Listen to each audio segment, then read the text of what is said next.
नमस्कार। Housewife story teller में आपका स्वागत है। तो आइए सुनते हैं मुंशी प्रेमचंद जी द्वारा लिखी गई एक कहानी का नाम है कोई दुख ना हो तो बकरी खरीद लो। तो चलिए कहानी की शुरुआत करते हैं। उन दिनों दूध की तकलीफ थी। कई डेयरी फर्मों की आजमाइश की, आहारों का इम्तिहान लिया, कोई नतीजा नहीं। 2-4 दिन तो दूध अच्छा मिलता, फिर मिलावट शुरू हो जाती। कभी शिकायत होती दूध फट गया, कभी उसमें से नागवार बू आने लगी, कभी मक्खन के रेजे निकलते। आखिर एक दिन एक दोस्त से कहा, भाई आओ साझे में एक गाय ले लें, तुम्हें भी दूध का आराम होगा, मुझे भी। लागत आधी आधी, खर्च आधा आधा, दूध भी आधा आधा। दोस्त साहब राज़ी हो गए। मेरे घर में जगह ना थी और गोबर वगैरह से मुझे नफ़रत है। उनके मकान में काफ़ी जगह थी, इसलिए प्रस्ताव हुआ कि गाय उन्हीं के घर रहे। इसके बदले में उन्हें गोबर पर एक छत्र अधिकार रहे। वह उसे पूरी आज़ादी से बाँधें, उपले बनाएं, घर लीपे, पड़ोसियों को दें या उसे किसी आयुर्वेदिक उपयोग में लाएं। इकरार करने वाले को इसमें किसी प्रकार की आपत्ति या प्रतिवाद ना होगा और इकरार करने वाला सही होशो हवास में इकरार करता है कि वह गोबर पर कभी अपना अधिकार जमाने की कोशिश ना करेगा और ना किसी का इस्तेमाल करने के लिए आमादा करेगा। दूध आने लगा, रोज़ रोज़ की झंझट से मुक्ति मिली। एक हफ्ते तक किसी तरह की शिकायत ना पैदा हुई। गरम गरम दूध पीता था और खुश होकर गाता था, रब का शुक्र अदा कर भाई जिसने हमारी गाय बनाई, ताज़ा दूध पिलाया, उसने लुत्फ़े हयात चखाया। दूध में भीगी रोटी मेरी उसके करम ने बख्शी सेरी। खुदा की रहमत की है मूरत कैसी, भोली भाली सूरत ऐसी। मगर धीरे धीरे यहाँ पुरानी शिकायतें पैदा होने लगी। यहाँ तक नौबत पहुँची कि दूध सिर्फ नाम का दूध रह गया। कितना ही उबालो, ना कहीं मलाई का पता ना मिठास। पहले तो शिकायत कर लिया करता था, इससे दिल का बुखार निकल जाता था। शिकायत से सुधार ना होता तो दूध बंद कर देता था। अब तो शिकायत का भी मौका ना था, बंद कर देने का जिक्र ही क्या। भिखारी का गुस्सा अपनी जान पर, पियो या नाले में डाल दो। 8 आने रोज का नुस्खा किस्मत में लिखा हुआ। बच्चा दूध को मुंह न लगाता, पीना तो दूर रहा। आधो आज शक्कर डालकर कुछ दिनों दूध पिलाया तो फोड़े निकलने शुरू हुए और मेरे घर में रोज बमचक बची रहती थी। बीवी नौकर से फरमाती, दूध ले जाकर उन्हीं के सर पटाका। मैं नौकर को मना करता। वह कहती, अच्छे दोस्त हैं तुम्हारे, उसे शर्म भी नहीं आती। क्या इतना अहमक है कि इतना भी ना समझता कि यह लोग दूध देखकर क्या कहेंगे। गाय को अपने घर मंगवा लो, बला से बदबू आएगी, मच्छर होंगे, दूध तो अच्छा मिलेगा। रुपए खर्चे हैं तो उसका मज़ा तो मिलेगा। चड्ढा साहब मेरे पुराने मेहरबान हैं, खासी बेतकल्लुफ़ी है उनसे।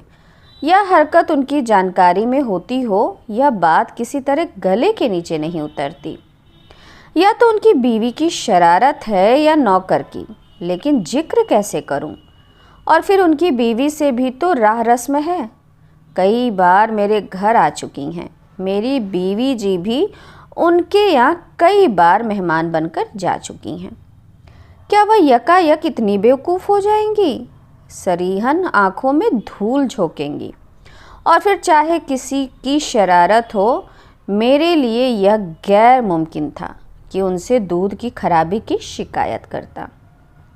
खैरियत यह हुई कि तीसरे महीने चड्ढा का तबादला हो गया। मैं अकेले गाय ना रख सकता था। साझा टूट गया, गाय आधे दामों बेच दी गई। मैंने उस दिन इत्मीनान की सांस ली। आखिर यह सलाह हुई कि एक बकरी रख ली जाए, वह बीच आंगन के एक कोने में पड़ी रह सकती है। उसे दूहने के लिए ना ग्वाले की ज़रूरत, ना उसका गोबर उठाने, नाद धोने, भूसा डालने के लिए भी किसी अहिरन की ज़रूरत नहीं है। बकरी तो मेरा नौकर भी आसानी से दूह लेगा। थोड़ी सी चोकर डाल दी, चलिए किस्सा तमाम हुआ। फिर बकरी का दूध फ़ायदेमंद भी ज़्यादा है, बच्चों के लिए ख़ास तौर पर। जल्दी हजम होता है, ना गर्मी करे ना सर्दी, स्वास्थ्यवर्धक है। संयोग से मेरे यहाँ जो पंडित जी मेरे मसौदे नकल करने आया करते थे, इन मामलों की काफ़ी तजुर्बेकार थे। उनसे जिक्र आया तो उन्होंने एक बकरी की ऐसी स्तुति गाई, उसका ऐसा कसीदा पढ़ा कि मैं बिन देखे ही उसका प्रेमी हो गया। पंछाही नस्ल की बकरी है, ऊंचे कद की, बड़े बड़े थन जो ज़मीन से लगते चलते हैं, बेहद कमखोर लेकिन बेहद दुधार। एक वक्त में 2-2.5 सेर दूध ले लीजिए। अभी पहली बार ही भी आई है, 25 रुपये में आ जाएगी। मुझे दाम कुछ ज़्यादा मालूम हुआ, लेकिन पंडित जी पर मुझे एतबार था। फरमाइश कर दी गई और तीसरे दिन बकरी आ पहुंची। मैं देखकर उछल पड़ा। जो गुड़ बताए गए थे उससे कुछ ज़्यादा ही निकले। एक छोटी सी मिट्टी की नान मंगवाई गई, चोकर का भी इंतजाम हो गया। शाम को मेरे नौकर ने दूध निकाला तो सचमुच 2.5 सेर। मेरी छोटी पतीली लबालब भर गई थी। अब मूसलो ढोल बजाएंगे। यह मसला इतने दिनों के बाद जाकर कहीं हल हुआ। पहले ही यह बात सूझती तो क्यों इतनी परेशानी होती। पंडित जी का बहुत बहुत शुक्रिया अदा किया। मुझे सवेरे तड़के और शाम को उसकी सींग पकड़ने पड़ते थे, तब आदमी दूध दुह पाता था। लेकिन यह तकलीफ़ इस दूध के मुकाबले में कुछ ना थी। बकरी क्या है, कामधेनु है। बीवी ने सोचा इसे कहीं नज़र ना लग जाए, इसलिए उसके थन के लिए एक गिलाफ तैयार हुआ। उसकी गर्दन में नीले चीनी के दानों का एक माला पहनाया गया। घर में जो कुछ जूठा बस्ता देवी जी खुद जाकर उसे खिलाती थीं। लेकिन एक ही हफ्ते में दूध की मात्रा कम होने लगी। जरूर नज़र लग गई। बात क्या है? पंडित जी से हाल कहा तो उन्होंने कहा, साहब देहात की बकरी है, जमींदार की। बेदरेग अनाज खाती थी और सारे दिन बाग में घूमा चरा करती थी। यहाँ बंधे बंधे दूध कम हो जाए तो ताज्जुब नहीं है। इसे जरा टहला दिया कीजिए। लेकिन शहर में बकरी को टहलाए कौन और कहाँ? इसलिए यह तय हुआ कि बाहर कहीं मकान लिया जाए। वहाँ बस्ती से जरा निकलकर खेत और बाग हैं। कहार घंटे 2 घंटे टहला लाया करेगा। झटपट मकान बदला और गौ की मुझे दफ्तर आने जाने में 3 मील का फासला तय करना पड़ता था। लेकिन अच्छा दूध मिले तो मैं इसका दुगना फासला तय करने को तैयार था। यहाँ मकान खूब खुला हुआ था। मकान के सामने सहन था। जरा और बढ़कर आम और महुए का बाग। बाग से निकलिए तो काछियों के खेत थे, किसी में आलू, किसी में गोभी। एक काछी से तय कर लिया कि रोजाना बकरी के लिए कुछ हरियाली जाया करे। मगर इतनी कोशिश करने पर भी दूध की मात्रा में कुछ खास बढ़त नहीं हुई। 2.5 सेर की जगह मुश्किल से सेर भर दूध निकलता था। लेकिन यह तस्कीन थी कि दूध खालिस है। यही क्या कम है? मैं यह कभी नहीं मान सकता कि खिदमतगारी के मुकाबले में बकरी चराना ज़्यादा जलील काम है। हमारे देवताओं और नबियों का बहुत सम्मानित वर्ग गल्ले चराया करते था। कृष्ण जी गाय चराते थे। कौन कह सकता है कि उस गल्ले में बकरियां ना रही होंगी? हजरत ईसा और हजरत मोहम्मद दोनों ही भेड़े चराते थे। लेकिन आदमी रूढ़ियों का दास है। जो कुछ बुजुर्गों ने नहीं किया उसे वह कैसे करे? नए रास्ते पर चलने के लिए जिस संकल्प और दृढ़ आस्था की ज़रूरत है वह हर एक में तो होती नहीं। धोबी आपके गंदे कपड़े धो लेगा, लेकिन आपके दरवाजे पर झाड़ू लगाने में अपनी हतक समझता है। जराए मेशा कौमों के लोग बाजार में कोई चीज़ कीमत देकर खरीदना अपनी शान के खिलाफ समझते हैं। मेरे खिदमतगार को बकरी लेकर बाग में जाना बुरा मालूम होता था। घर से तो ले जाए, लेकिन बाग में उसे छोड़कर खुद किसी पेड़ के नीचे सो जाता। बकरी पत्तियां चर लेती थी। मगर एक दिन उसके जी में आया कि जरा बाग से निकलकर खेतों की सैर करे। यूँ वह बहुत ही सभ्य और सुसंस्कृत बकरी थी। उसके चेहरे से गंभीरता झलकती थी। लेकिन बाग और खेत में घुस गई। आज़ादी नहीं है, इसे वह शायद ना समझ सकी। एक रोज किसी खेत में घुस गई और गोभी की कई क्यारियां साफ कर गई।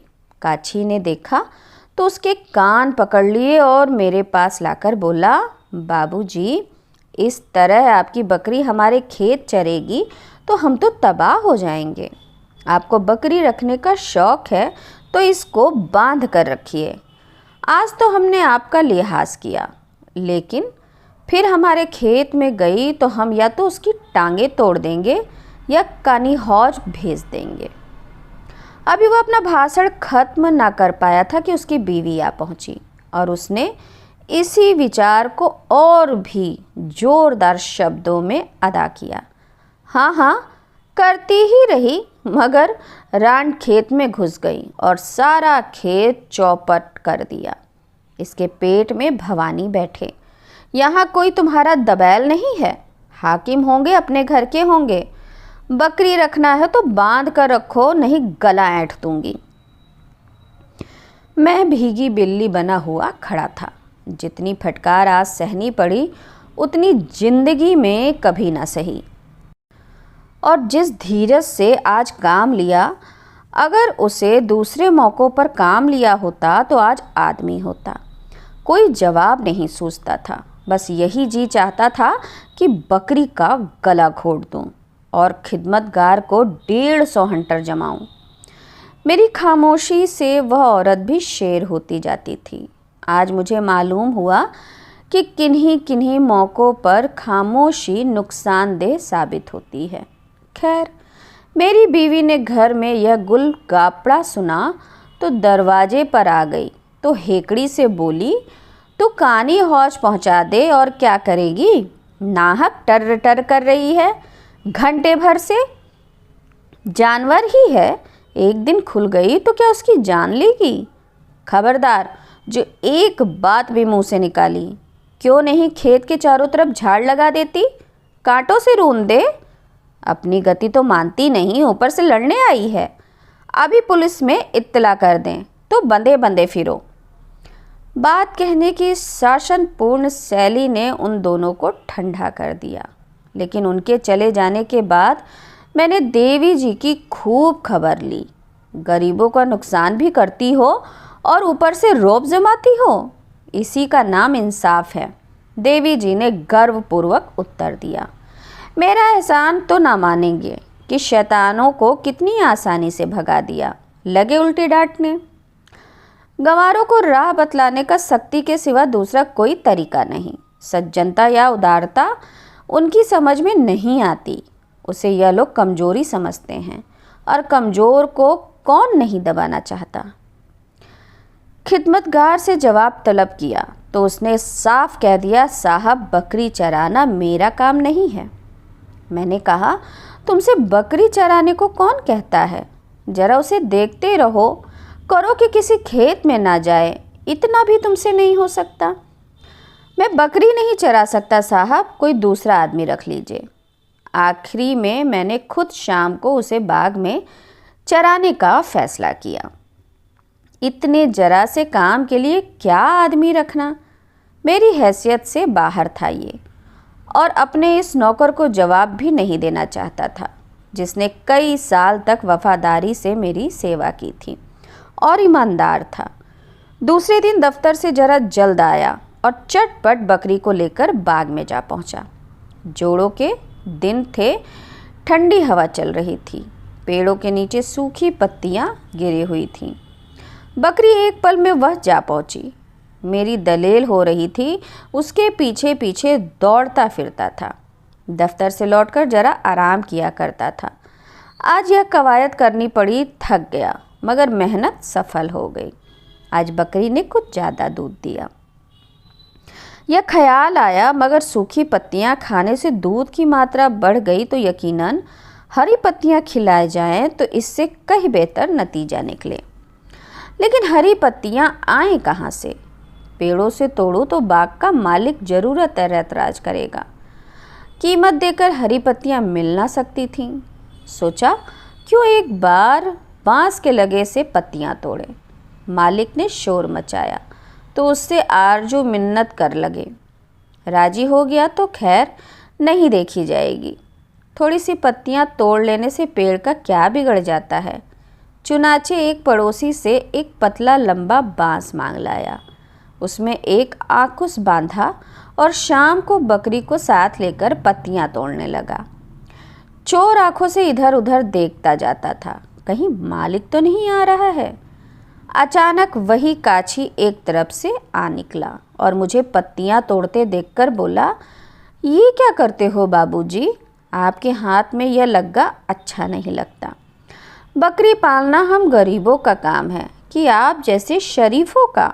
मैं कट गया, कुछ जवाब न सूझा। इसमें क्या बुराई है? अपने हाथ से अपना काम करने में क्या शर्म? वगैरह जवाब कुछ हल्के, बेहकीकत, बनावटी मालूम हुए। सफ़ेद पोशी के आत्मगौरव के जबान बंद कर दी। काछी ने पास आकर मेरे हाथ से लग्गा ले लिया और देखते देखते हरी पत्तियों का ढेर लगा दिया और पूछा, पत्तियां कहाँ रखाऊं? मैंने झेपते हुए कहा, तुम रहने दो, मैं उठा ले जाऊंगा। उसने थोड़ी सी पत्तियां बगल में उठा लीं और बोला, आप क्या पत्तियां रखने जाएंगे? चलिए मैं रखाऊं। मैंने बरामदे में पत्तियां रखवा लीं। उसी पेड़ के नीचे उसकी चौगुनी पत्तियां पड़ी हुई थीं। काछी ने उनका एक गट्ठा बनाया और सर पर लाद कर चला गया। अब मुझे मालूम हुआ यह देहाती कितने चालाक होते हैं। कोई बात मतलब से खाली नहीं। मगर दूसरे दिन बकरी को बाग में ले जाना मेरे लिए कठिन हो गया। काछी फिर देखेगा और ना जाने क्या क्या फिक्रे चुस्त करे। उसकी नज़रों में गिर जाना मुंह से कालिख लगाने से कम शर्मनाक ना था। हमारे सम्मान और प्रतिष्ठा की जो कसौटी लोगों ने बना रखी है, हमको उसका आदर करना पड़ेगा। नक्कू बनकर रहे तो क्या रहे। लेकिन बकरी इतनी आसानी से अपनी निर्द्वंद आज़ाद चहलकदमी से हाथ ना खींचना चाहती थी। जिसे उसने अपने साधारण दिनचर्या समझना शुरू कर दिया था, शाम होते ही उसने इतने जोर शोर से प्रतिवाद का स्वर उठाया कि घर में बैठना मुश्किल हो गया। गिटकिरीदार में का निरंतर स्वर आकर मेरे कान के पर्दों को छत बिछत करने लगा। कहाँ भाग जाऊं? बीवी ने उसे गालियां देना शुरू की। मैंने गुस्से में आकर कई डंडे रसीद किए, मगर उसे सत्याग्रह स्थगित ना करना था, ना किया। बड़े संकट में जान थी। आखिर मजबूर हो गया। अपने किए का क्या इलाज। 8 बजे रात, जाड़ों के दिन घर से बाहर मुंह निकालना मुश्किल और मैं बकरी को बाग में टहला रहा था और अपनी किस्मत को कोस रहा था। अंधेरे में पांव रखते मेरी रूह कांपती है। एक बार मेरे सामने एक सांप निकल गया था। अगर उसके ऊपर पैर पड़ जाता तो जरूर काट लेता। तब से मैं अंधेरे में कभी ना निकलता था। मगर आज इस बकरी के कारण मुझे इस खतरे का भी सामना करना पड़ा। जरा भी हवा चलती और पत्ते खड़कते तो मेरी आंखें ठिठुर जाती और पिंडलियां कांपने लगती। शायद उस जन्म में मैं बकरी रहा हुआ हूँगा और यह बकरी मेरी मालकिन रही होगी। उसी का प्रायश्चित इस जिंदगी में भोग रहा था। बुरा हो उस पंडित का जिसने यह बला मेरे सर मड़ी। गिरस्ती भी जंजाल है। बच्चा ना होता तो क्यों इस मुजीब जानवर की इतनी खुशामद करनी पड़ती। और यह बच्चा बड़ा हो जाएगा तो बात ना सुनेगा, कहेगा आपने मेरे लिए क्या किया है, कौन सी जायदाद छोड़ी है। यह सजा भुगत कर 9 बजे रात को लौटा। अगर रात को बकरी मर जाती तो मुझे जरा भी दुख ना होता। दूसरे दिन सुबह से ही मुझे यह फिक्र सवार हुई कि किसी तरह रात की बेगार से छुट्टी मिले। आज दफ्तर में छुट्टी थी। मैंने एक लंबी रस्सी मंगवाई और शाम को बकरी के गले में रस्सी डाल एक पेड़ की जड़ से बांध कर सो गया। अब चरे जितना चाहे, अब चिराग जलते जलते खो लाऊंगा। छुट्टी थी, शाम को सिनेमा देखने की ठहरी। एक अच्छा सा खेल आया हुआ था। नौकर को भी साथ लिया, वरना बच्चे कौन संभालता। जब 9 बजे रात को घर लौटे और मैं लालटेन लेकर बकरी लेने गया तो क्या देखता हूँ कि उसने रस्सी को 2-3 पेड़ों से लपेटकर ऐसा उलझा डाला है कि सुलझना मुश्किल है। इतनी रस्सी भी ना बची थी कि वह एक कदम भी चल सकती। जी में आया कि कमबख्त को यहीं छोड़ दूं, मरती है तो मर जाए। अब इतनी रात को लालटेन की रोशनी में रस्सी सुलझाने बैठे, लेकिन दिल ना माना। पहले उसकी गर्दन से रस्सी खोली, फिर उसकी पेंच दर पेंच ऐठन छुड़ाई। 1 घंटा लग गया। मारे सर्दी के हाथ ठिठुरे जाते थे और जी जल रहा था वह अलग। यह तरकीब और भी तकलीफ दे साबित हुई। अब क्या करूं? अक्ल काम ना करती थी। दूध का ख्याल ना होता तो किसी को मुफ्त दे देता। शाम होते ही चुड़ैल अपनी चीख पुकार शुरू कर देगी और घर में रहना मुश्किल हो जाएगा। और आवाज़ भी कितनी कर्कश और मनहूस होती है। शास्त्रों में लिखा भी है, जितनी दूर उसकी आवाज़ जाती है उतनी दूर देवता नहीं आते। स्वर्ग की बसने वाली हस्तियाँ जो अप्सराओं के गाने सुनने की आदी हैं, उसकी कर्कश आवाज़ से नफ़रत करें तो क्या ताज्जुब। मुझ पर उसकी कर्ण कटु पुकारों को ऐसा आतंक सवार था कि दूसरे दिन दफ्तर से आते ही घर से मैं निकल गया।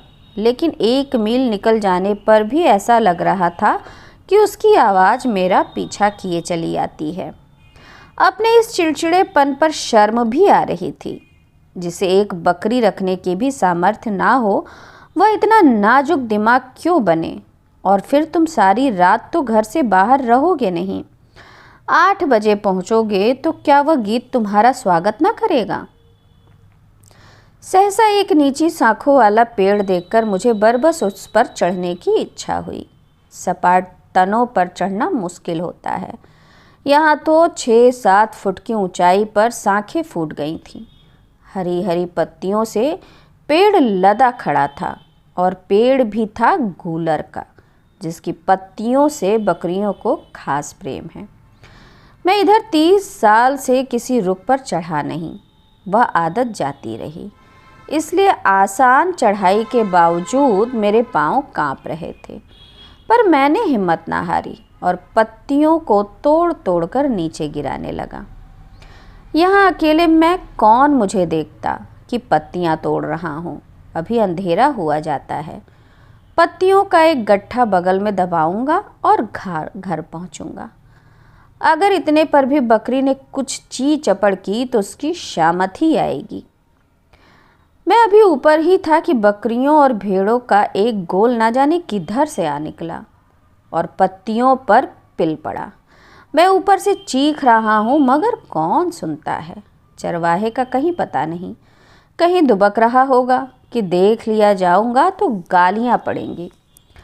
झल्लाकर नीचे उतरने लगा। एक एक पल में पत्तियाँ गायब होती जाती थीं। उतरकर एक एक की टांग तोड़ूंगा। यकायक पाँव फिसला और मैं 10 फीट की ऊंचाई से नीचे आ रहा। कमर में ऐसी चोट आई कि 5 मिनट तक आंखों तले अंधेरा छा गया। खैरियत हुई कि और ऊपर से नहीं गिरा, नहीं तो यहीं शहीद हो जाता। बारे मेरे गिरने के धमाके से बकरियां भागीं और थोड़ी सी पत्तियां बच रहीं।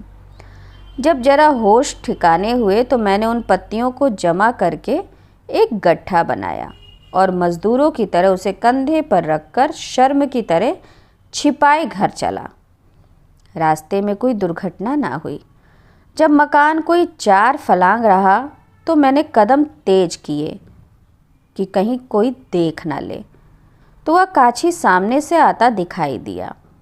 कुछ ना पूछो उस वक्त मेरी क्या हालत हुई। रास्ते के दोनों तरफ खेतों की ऊंची मेड़ें थीं जिनके ऊपर नागफनी निकलेगा और भगवान जाने क्या सितम ढाए। कहीं मुड़ने का रास्ता नहीं और बदल ली और सिर झुकाकर इस तरह निकल जाना चाहता था कि कोई मजदूर है। तले की सांस तले थी, ऊपर की ऊपर, जैसे वह काछी कोई खूंखार शोरहु हो। बार बार ईश्वर को याद कर रहा था कि हे भगवान, तू ही आफत के मारे हुओं का मददगार है।